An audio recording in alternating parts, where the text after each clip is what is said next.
অন্তর্বর্তী সরকারের প্রথম বাজেট আগামীকাল, সেটি ঘোষণা করবেন সরকারের অর্থ উপদেষ্টা ডক্টর সালেউদ্দিন আহমেদ। এবং আগামীকাল সংসদে নয়, বরং টেলিভিশনের মাধ্যমে তিনি এই বাজেট ঘোষণা করবেন।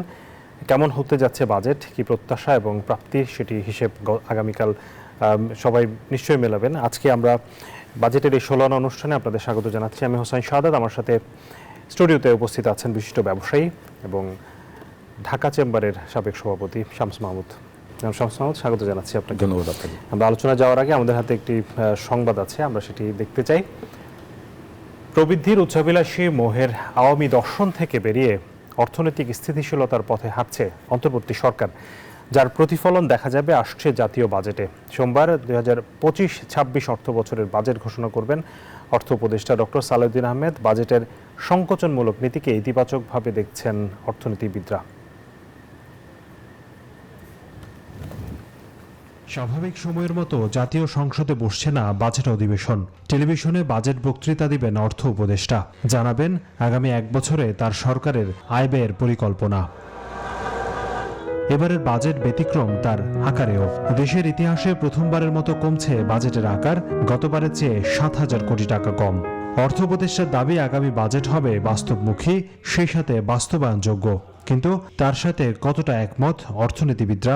একটা অবাস্তব পরিকল্পনার সাথে তুলনা করে যদি আপনি একটু কমিয়ে আরেকটা অবাস্তব পরিকল্পনা দেন, বাস্তবায়নের ক্ষেত্রে এটা তার কোনো রকম ডিফারেন্স হওয়ার সম্ভাবনা নাই। এই গভর্নমেন্ট বেশি মনোযোগ দিবে স্টেবিলিটির দিকে, মুদ্রাস্ফীতি কমানোর দিকে, আওয়ামী লীগের ত্রুটিগুলো যাতে পুনরাবৃত্তি না হয় সেটার দিকে।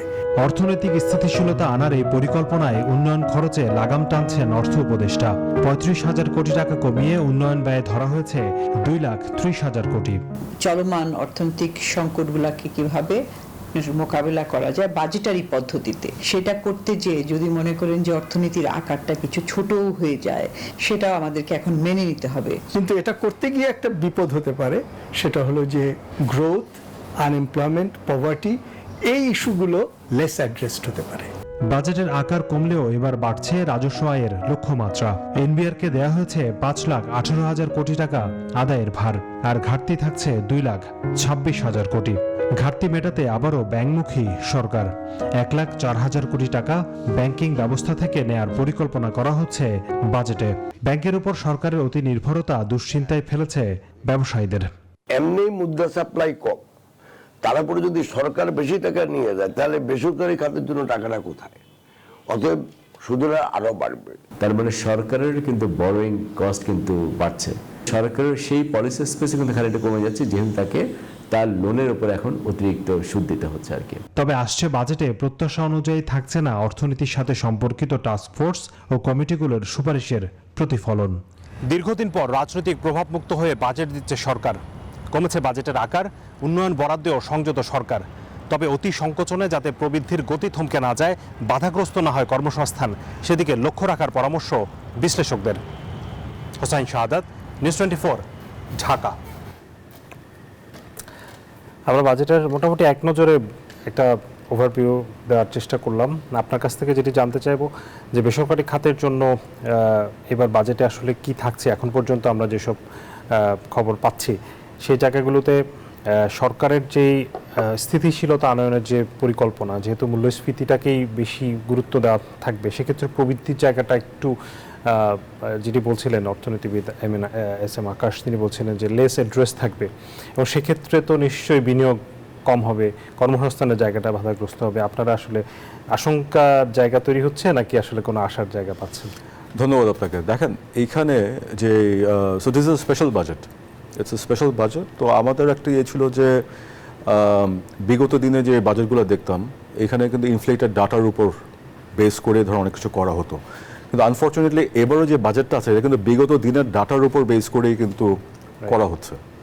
সো এটা কতটুকুন রিয়েলিস্টিকভাবে ইয়ে করবো, এখানে একটা কোয়েশ্চেন মার্ক চলে আসে ন্যাচারালি। অ্যান্ড এখানে আইটেম যেটা আছে যে আপনার মানে প্রাইভেট সেক্টরের পয়েন্ট অফ ভিউ থেকে এখানে ডেফিনেটলি ইনফ্লেশন একটা প্রবলেম ছিল, ইনফ্লেশন আমাদের প্রবলেম ছিল। আর আমরা দেখেছি যে বাংলাদেশ ব্যাংক অনেক ভূমিকা রেখেছে, স্পেশালি আমাদের গভর্নর মহোদয়। অ্যান্ড এটা টু সাম এক্সটেন্ট ফাইন্যান্সিয়াল সেক্টরের উপর যে আস্থা আমরা হারিয়ে ফেলেছিলাম, ওটা কিন্তু আস্তে আস্তে হলেও এটা এখন আসছে।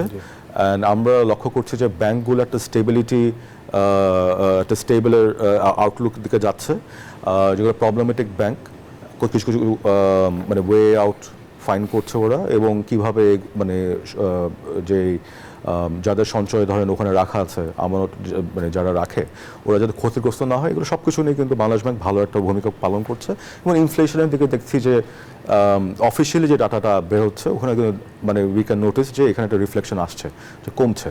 কিন্তু এখানে যে জিনিসটা আমাদের জন্য, প্রাইভেট সেক্টরের জন্য যে জিনিসটা মানে ইজ ওয়ারিং প্রবলেম, এটা হলো যে বিগত দিনে যে গ্রোথ রেট যেটা দেখানো হতো, আমরা যদি ধরে নিই যে শ্বেতপত্র যেটা দেওয়া হয়েছিল এই 5 আগস্টের পরে, ওই শ্বেতপত্র আমি যদি ধরে নিই যে ইট ইজ রাইট, তাহলে কিন্তু আগেকার যে 9% গ্রোথ অথবা 11% গ্রোথ, 8% গ্রোথ দেখানো হতো, ওটা কিন্তু আসলে ছিল না। কারণ ওখানে ধরেন আমার ধরতেই লাগবে যে 3% অথবা 2% পাচারে, মানে যেটা পাচার হয়ে গেছে ওই টাকাটা ওখানে রিফ্লেকশন ছিল। সো আমার অ্যাকচুয়াল গ্রোথ আগেও ছিল ধরেন 6%-এর মতন ছিল। এবং তার মানে আমাদের আসলে জিডিপি সাইজ নিয়েও তো তাহলে সাইজ দিয়ে there's a question mark, there's a huge question mark. Growth যদি আমার ভুল হয় তাহলে তো সাইজটাও আমার, কারণ এটা কিন্তু মানে এটা একটা আমি জাস্ট লজিক্যালি বলছি যে পাচার যেটা হয়ে গেছে, তো আগের যে ডাটা ছিল যে গ্রোথ হিসাব যেটা আমরা দেখাতাম, ওটাও কিন্তু মানে ঠিক নেই। তো ওই ডাটার উপর বেস করে কিন্তু আবার এই বাজেটটা করা হচ্ছে, উইচ ইজ আমরা মানে এইখানে একটা অ্যানোমালি আমরা দেখছি যে এটা কি বাস্তব। জি, এটাই আসলে ডক্টর জাহিদ বলছিলেন, এবং আমি যখন তার ইন্টারভিউ করছিলাম তিনি বলছিলেন যে এবারের বাজেটটা অ্যাপারেন্টলি মনে হচ্ছে যে আগের চেয়ে কম কিছুটা, কিন্তু সেটি তো আগের ডেটার সাথে যেটি একটা অবাস্তব একটি সংখ্যা অঙ্কর হিসেবে করানো হচ্ছে। ওনার যে হিসেব আয় এবং ব্যয়ের, এখন এনবিআর এর যে সক্ষমতা এবং আমাদের যে বাজেট ঘাটতি মেটানোর যে সক্ষমতা, সেটি হিসেব করে তিনি আমাকে বলেছেন যে এটি 7,20,000 কোটি টাকা হলে বর্তমান সময়ের জন্য বাস্তবসম্মত হতো। কিন্তু সেক্ষেত্রে তো আরো মানে এখন তাহলে সরকার যেটা করেছে, তাহলে আমরা তো ধরে নিতে পারি তাহলে এটা আসলে বাস্তবায়নযোগ্য হওয়ার যোগ্য হবে না। অলরেডি আমরা যদি দেখেন যে এনবিআর এর যে মানে এই বছরের যে ছিল, এটা তো দেয়ার এ শর্টফল অ্যান্ড আনফর্চুনেটলি এখন যেটা হবে, আমাদের বাজেট যাই দেখ, বাজেট আপনি সংকুচিত বাজেট করেন যাই করেন, বর্তমান পরিস্থিতি অন দ্য গ্রাউন্ড এইটা আপনার ইনপুট নিতে লাগবে। এখানে ইউজুয়ালি যেটা হয় যে বিগত দিনের মতন জাস্ট বড় বড় যে সংগঠনগুলো আছে, ব্যবসায়িক সংগঠন, ওনাদের সাথে সরকার বসেছে, কিন্তু ওনারা তো বাংলাদেশের অর্থনীতি যদি আপনি পুরাটা যদি দেখেন, they are not the entire ecosystem of the business environment বাংলাদেশে। এখানে এসএমই যুক্ত আছে, ট্রেডার্স আছে, আছে, অ্যান্ড এদের ইনপুট কদ্দূর এখানে নিয়েছে আমাদের কিছু প্রশ্ন আছে। ডিসিসিআই তো আসলে এসএমইদের নিয়ে বেশিরভাগ সময় কাজ করে, মানে ডিসিসিআই কাইন্ড অফ এসএমইর ভয়েস হিসেবে কাজ করে। সেই জায়গাটাতে আপনাদের যে সংগঠন, আপনার প্রাক্তন সংগঠন, তাদের নিশ্চয়ই এসএমইর বিষয়গুলো যদি সরকার যদি ওটা নিত, তাহলে কিন্তু এখানে একটা জিনিস যেটা আছে যে ব্যাংক বোরিং যদি বাড়ে বেসড অন ইনফ্লেটেড ফিগার্স, তাহলে অ্যাকচুয়ালি প্রাইভেট সেক্টর আমরা এখন কই যাব? আমাদের এখন মেইন যে সমস্যা যেটা হয়ে দাঁড়িয়েছে ওটা হলো যে অ্যাক্সেস টু ফাইন্যান্স, স্পেশালি এখন ইন্টারেস্ট রেট কিন্তু এমন না যে ইনফ্লেশনের রেট কমছে দেখে আমার ইন্টারেস্ট রেটও কমছে। ইন্টারেস্ট রেট কিন্তু এখনো 14 থেকে 15% আমরা পে করছি। তার উপর ধরেন যে অ্যাডিশনাল যে ট্যাক্স, তারপরে যেগুলো ধরেন অ্যাডভান্স ট্যাক্স, এআইটি, আপনি যদি এগুলো সব কিছু দিয়ে আমি একসাথে নিই, ইনক্লুডিং দ্য কর্পোরেট ট্যাক্স, বর্তমানে যে কর্পোরেট ট্যাক্স যেটা আছে, এটা ধরলে আমার এফেক্টিভ ট্যাক্স চলে আসে 45 থেকে 60%। তো এইভাবে তো ব্যবসা করা সম্ভব না। আমরা আসবো, আমরা ট্যাক্স পলিসি নিয়ে আমরা কথা বলবো। আমাদের বিরতির সময় হয়েছে। দর্শক, বাজেটে 16 আনায় সময় হলো বিরতির, ফিরছি। স্বাগত আরেকবার, দেখছেন বাজেটে 16 আনা। আমাদের সাথে আছেন শামস মাহমুদ, বিশিষ্ট ব্যবসায়ী এবং ডিসিসিআর সাবেক সভাপতি। আপনাকে আবারও স্বাগত জানাচ্ছি। এবার ট্যাক্স পলিসি নিয়ে কথা বলছেন। এবার আসলে ট্যাক্স পলিসি কেমন হচ্ছে আমরা কিছুটা আভাস পাচ্ছি। কিছু কিছু জায়গায় দেখা যাচ্ছে উৎসে কর বাড়ানো হচ্ছে, কিছু কিছু জায়গায় কমানো হচ্ছে, কিন্তু ওভারঅল আসলে মানে এখন ব্যবসা বাণিজ্যের যে পরিস্থিতি, সেখানে ট্যাক্স কাঠামো যেরকম হওয়ার কথা ছিল, আপনারা যে ধরনের আশা করছিলেন, সেটার কি রিফ্লেকশন পাওয়া যাচ্ছে? দেখেন, এখানে আমি টেকনিক্যালি মানে কোনো কথা বলতে চাই না। এখানে বাস্তবতা যেটা, এটা হলো যে আপনি উৎস কর কমান, আপনি এআইটি বাড়ান, আপনি কর্পোরেট ট্যাক্স কমান বাড়ান, আমাদের যে ট্যাক্স স্ট্রাকচার যেটা, এটা কিন্তু এগেইনস্ট বিজনেসেস, প্রাইভেট সেক্টর বর্তমানে। কারণ আমি এআইটি যদি নিয়ে নেয়, আমার ওভারঅল ধরেন সারা বছর ব্যবসা করলাম, আমার থেকে এআইটি ধরেন নিল সরকার 1% নিল, কথার কথা, সারা বছর ব্যবসা করলাম, ব্যবসা করার পর ধর আমার লস হলো, হ্যাঁ আমি লস করলাম, লস করে তারপর কিন্তু অ্যাডজাস্টমেন্টের সুযোগ দেওয়া উচিত একটা। কিন্তু আনফর্চুনেটলি বাংলাদেশে আপনি আমাকে একজন ব্যবসায়ী দেখান যে অ্যাডজাস্টমেন্ট করতে পেরেছে। তো এইগুলো থিওরিটিক্যালি সব কিছুই আছে, আমাদের লতেও আছে, কিন্তু যেটা হলো যে আপনি হঠাৎ করে সার্কেল থেকে চিঠি পাবেন যে আপনি এত আপনাকে ফাইন করা হলো কারণ আপনার এখানে এই আনামূল্য ছিল। এখন ওইটাও আমি যে কোর্টে গিয়ে যে একটা পাবো, ট্রাইব্যুনালে গিয়ে যে আমার ফেভারে পাবো, যেটা বাস্তবতা সব কিছু দেখে থেকে যে ধরেন এটা ভুল হয়েছে অথবা ঠিক অ্যাসেসমেন্ট হয়েছে, ওই সুযোগও কিন্তু আমরা ঠিক করে এখন পাচ্ছি না। সো আমার টার্নওভার ট্যাক্স বলেন, এআইটি বলেন, যেটাই আছে, আমি এখন লস করলেও ট্যাক্সটা পে করছি, মানে অ্যাডভান্স ট্যাক্স, যেটা আরও ক্ষতি করছে কারণ আমার ওয়ার্কিং ক্যাপিটালের উপর এখানে হিট করছে। অ্যান্ড যে এক্সেস যে কস্টটা থাকে, এটা আমি কার উপর দিচ্ছি? এটা আমি সাধারণ যে জনগণ ওদের উপর দিচ্ছি, অথবা আমি যদি এক্সপোর্ট করে থাকি আমার যে কস্ট অফ ডুইং বিজনেস, হ্যাঁ ওখানে এটা অ্যাড হচ্ছে, I am getting more expensive, আমার যে কম্পিটিটিভ অ্যাডভান্টেজ ওটা আমি হারাচ্ছি। অ্যান্ড তো আনফর্চুনেটলি এখানে কিন্তু বেসিক যে ইস্যুগুলো, ফান্ডামেন্টাল যে ইস্যুগুলো, যেটা আমরা ভেবেছিলাম যে 5ই আগস্টের পরে পরিবর্তন দেখব, ওটার কোনো রিফ্লেকশন আমরা দেখতে পাচ্ছি না। অ্যান্ড এখানে আনফর্চুনেটলি এখন যেটা হয়ে গেছে, এখন আমরা ব্যবসায়ীরা ব্যবসা করি কাদের জন্য? আমরা দুজনের জন্য ব্যবসা করি। একটা হলো সরকারের জন্য, আমাদেরকে ট্যাক্স নিচ্ছে আমাদের থেকে, আরেকটা হলো ব্যাংকের জন্য, ব্যাংকে আমরা সুদ দিচ্ছি। At the end of the day আমি বিপদে পড়ছি না ইয়েতে পড়ছি, এটা কিন্তু কেউ দেখছে না। সো আমরা কোনো মানে মুনাফার জন্য যে প্রাইভেট সেক্টর ব্যবসা করে, এইটা কিন্তু এখন আমরা করতে পারছি না। আমরা এখন সার্ভাইভাল মোডে আছে। অ্যান্ড সার্ভাইভাল মোডের প্রবলেম যেটা হলো যে ইন্টারেস্ট রেট, ইনফ্লেশন যদি মানে যেটা কথা ছিল যে ইনফ্লেশন নাম্বারস কমলে ইন্টারেস্ট রেটও কমন হবে, ওটা করা হচ্ছে না। ব্যাংকে যখন যাচ্ছি, ব্যাংকের ঋণ পাওয়া এখন কিন্তু অত ইজি না, এবং যে বাজারে যেটা মানে দিচ্ছে যে আপনার সরকার এখন আরও বরিংটা বাড়াবে ব্যাংকের থেকে, তো প্রাইভেট সেক্টর তাহলে আমরা টাকা কোত্থেকে নেব? যারা ছোট ব্যবসায়ী আছে, ক্ষুদ্র ব্যবসায়ী আছে, ওরা কোত্থেকে নেবে? তো সব কিছু নিয়ে যেটা এই বাজেটে আনফর্চুনেটলি যেটা আমরা এখনই দেখতে পাচ্ছি যে এখানে প্রাইভেট সেক্টর যে গ্রোথ যেটা, এটা কিন্তু হবে না।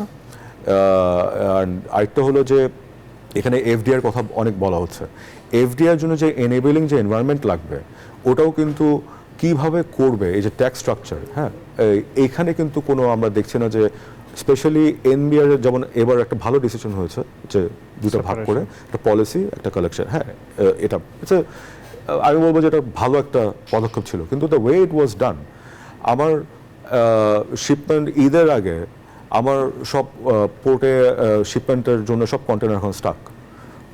এটা আমি না, আমরা যারা এক্সপোর্টের সাথে জড়িত, যারা আরএমজি সেক্টরে আছে, আমরা সবারই মানে আমাদের একটা কনজেশন হয়ে গেছে। যদি ভেসেল মিস করি, ভেসেল মিস করলে আমি এটা টাকাটা পাবো, আমি শিপমেন্ট যখন শিপের মধ্যে মালটা উঠবে তখন, হ্যাঁ মানে সো আমি তো পুরো জিনিসটাই করে ফেললাম, মিস করলাম। তারপর আমার স্যালারি যে পেমেন্ট যেটা ঈদের আগে যে স্যালারি দিতে লাগবে, এই স্যালারি তো এই সিচুয়েশনের জন্য তো সরকার আমাকে কোনো একটা স্পেশাল ফান্ড দিচ্ছে না, ঠিক আছে একটা বিপদে পড়েছ, হ্যাঁ আমাদের একটা ভুল সিদ্ধান্তের জন্য অথবা রং টাইমের জন্য এই জিনিসটা হয়েছে, তোমাদেরকে আমি একটা মানে সফট লোন দিচ্ছি, অ্যাটলিস্ট স্যালারিটা পে করো, ওটা তো করছে না। কি করছি আমরা এখন জায়গা বেচছি, গাড়ি বেচছি, জিনিসপাতি বেচে এখন ওই ফ্যাক্টরি ওয়ার্কারদের স্যালারিগুলো দিচ্ছি। তো এইভাবে তো এটা যদি বিজনেস এনভায়রনমেন্ট যদি সরকার এইভাবে চিন্তা করে, তাহলে এই বাজেটে আপনি ট্যাক্স যতই কমান কিচ্ছু হবে না। And the other thing is most important, আমাদের চালিকা শক্তি একটা অর্থনীতির ইজ দ্য মিডল ক্লাস, হ্যাঁ দ্য প্রফেশনালস। আপনারা যখন স্যালারি পান, আপনাদের ট্যাক্স এখান থেকে সব কিছু কেটে নিয়ে নেওয়া হচ্ছে, কিন্তু ট্যাক্স বেস যে বাড়ানো হবে এইটার কোনো উদ্যোগ কিন্তু আমরা ইভেন এখানে যদি থাকতো যে এনবিআর একটা ধরেন কোনো প্রজেক্টের জন্য এনবিআরকে একটা স্পেশাল বরাদ্দ দেওয়া হবে যে ট্যাক্স বেস বাড়ানোর জন্য, এটাও কিন্তু আমরা সাধুবাদ জানাতাম। ওই এক্সপেন্ডিচার যদি বেড়েও যেত, 10,000 কোটি টাকাও যদি বাড়তো budget for that particular reason, আমরা কিন্তু সাধুবাদ জানাতাম, মানে অটোমেশন, মডার্নাইজেশন, হ্যাঁ কিন্তু ওইটার কোনো এখানে রিফ্লেকশন দেখছে না। তারপর শিক্ষা খাতে এখানে বলা হচ্ছে যে আপনার স্কিলড ম্যান পাওয়ার ওদিকে সরকার যাচ্ছে, কিন্তু ওখানে এখানে যে বরাদ্দ যেটা দিচ্ছে ফর হোয়াট, মানে আমরা কি ওয়ার্কার বানানোর জন্য আপনি এখানে বরাদ্দ দিচ্ছেন, নাকি মানুষ বানানোর জন্য এখানে বরাদ্দ দিচ্ছেন? এই জিনিসটা নিডস টু বি সিন। মানে এখানে তো মানে একটা গার্মেন্টস খাতে বরাদ্দ কমছে না, এখানে দেখেন, এখানে আনফরচুনেটলি আপনি যদি একজন মানে একজন মানুষকে যদি একটা আরএমজির একটা টি শার্টের সাথে কম্পেয়ার করেন, ইট ইজ ভেরি আনফরচুনেট। তো আমরা কিন্তু এটাই দেখছি যে আমি যেটা বিরতিতে আলোচনা করছিলাম যে সরকারের টোটাল যে বাজেট সেখানে 7,000 কোটি টাকা কমছে, অন্যদিকে উন্নয়ন বাজেট কমছে 35,000 কোটি টাকা, তার মানে বাকি 28,000 কোটি টাকা আসলে তাহলে কোথায় যাচ্ছে? সেটি সরকারের পরিচালন ব্যয় এখানে ভর্তুকি যেটি কমানোর কথা ছিল সেটি আবারও বাড়ানো হচ্ছে। সরকারি কর্মচারীদের মহার্ঘ ভাতা দেওয়ার কথা বলা হচ্ছে। তারপর এগুলো যেগুলো আছে এগুলো আমরা অলরেডি দেখেছি যে এগুলো বাড়ানো হচ্ছে। এখন যদি বাড়ায়, ওটার একটা ইনফ্লেশনের এফেক্ট আসবে না মার্কেটে? জিনিসপাতির দাম তো একটা এফেক্ট আসবে, কারণ টাকাটা তো ইকোনমিতে আবার ঢুকছে, কোনো না কোনোভাবে ঢুকবে। সো এইটাই হলো যে আমাদের। এক মিনিট একটু জানতে চাই বাজেট নিয়ে। ঠিক আছে, এখন পর্যন্ত যেটা করা হয়েছে, বাজেট তো মানে পাশের আগে অনেক আলোচনা হবে, অনেক কিছু সংশোধনের জায়গা আছে। কি মানে আপনাদের চাওয়ার জায়গাটা কি, জাস্ট ছোট করে যদি? আমাদের চাওয়ার জায়গা যেটা হলো যে এই যে budget, it should be for everyone. এখানে মানে সাধারণ মানুষের কথা চিন্তা করে, কারণ সাধারণ মানুষ যদি ঠিক করে না থাকে, তাহলে এখানে যারা অভ্যন্তরীণ অর্থনীতিতে যারা কাজ করে, হ্যাঁ, যে কোম্পানিগুলো আছে, they will suffer and we will suffer. কারণ আমার ম্যান পাওয়ার, আমি তো নিজের ফ্যাক্টরি চালাই না, আমার তো একটা টিম আছে। আমার টিম যদি মেন্টালি হ্যাপি না থাকে, তাহলে তো আউটপুটে একটা রিফ্লেকশন আসবে। সো ওভারঅল ইকোসিস্টেমটা যাতে ঠিক থাকে, কারণ এখানে আমাদের অনেক মানে মানে উই ওয়ার থিঙ্কিং যে এবার একটা পজিটিভ একটা চেঞ্জ দেখব, কিন্তু আনফর্চুনেটলি আমরা দেখছি যে বিগত দিনের যে বাজেটগুলো ছিল ওই ভুল ডাটার উপর বেস করে এই বাজেটটাও পেশ করা হচ্ছে, এবং এখানে যে স্পিনগুলো করা হতো আগে, এখানেও কিন্তু ওইভাবে করা হচ্ছে। কারণ এখানে যে অ্যালোকেশনগুলো হচ্ছে, এটা কিন্তু মানে সবগুলো কিন্তু আবার কন্ট্রাডিক্টরি। যেমন ইনফ্লেশনারি যে এফেক্ট যেটা আছে, এখন জিনিসপাতির যদি দাম বাড়ে, কনজাম্পশন কমলে যে সরকারি যিনি কর্মকর্তা, উনি তো ডেরেনেস অ্যালাউন্স পাচ্ছে, ওনার তো কিনতে অসুবিধা নেই। তো সাধারণ জনগণ আলটিমেটলি ইনফ্লেশনের উপর একটা বাজারে তো একটা ইমপ্যাক্ট পড়বে আবারও। ইনফ্লেশন এখন আমার যদি হাতে টাকা না থাকে, আমি যদি কিনতে না পারি, আমি যদি বাজারে গিয়ে ঠিক করে বাজার না করতে পারি, তখন যদি ওটার কারণে যদি কনজাম্পশন কমে, মানে বৈষম্যটা আসলে আরো বৈষম্যর কারণে যদি কনজাম্পশন কমে, ওই ইনফ্লেশনের যদি 6% থাকে, that is not good. Right. যে আমরা নিশ্চয়ই আশা করব সরকার এই বিষয়গুলো নজর দেবেন। নিশ্চয়ই মানুষের আশা অনেক বেশি এই সরকারের কাছে। আপনাকে অনেক ধন্যবাদ জনাব শামস মাহমুদ আমাদেরকে সময় দেওয়ার জন্য। ধন্যবাদ।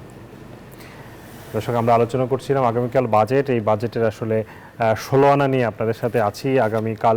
আগামী পরশুদিন পর্যন্ত আমরা থাকবো। আপনাদেরকে আমন্ত্রণ জানাচ্ছি আগামীকাল বাজেটের দিনে আমাদের এই বাজেটের 16 আনা অনুষ্ঠানে। আপনারা নিশ্চয়ই আমাদের সাথে থাকবেন। অসংখ্য ধন্যবাদ সবাইকে, শুভেচ্ছা।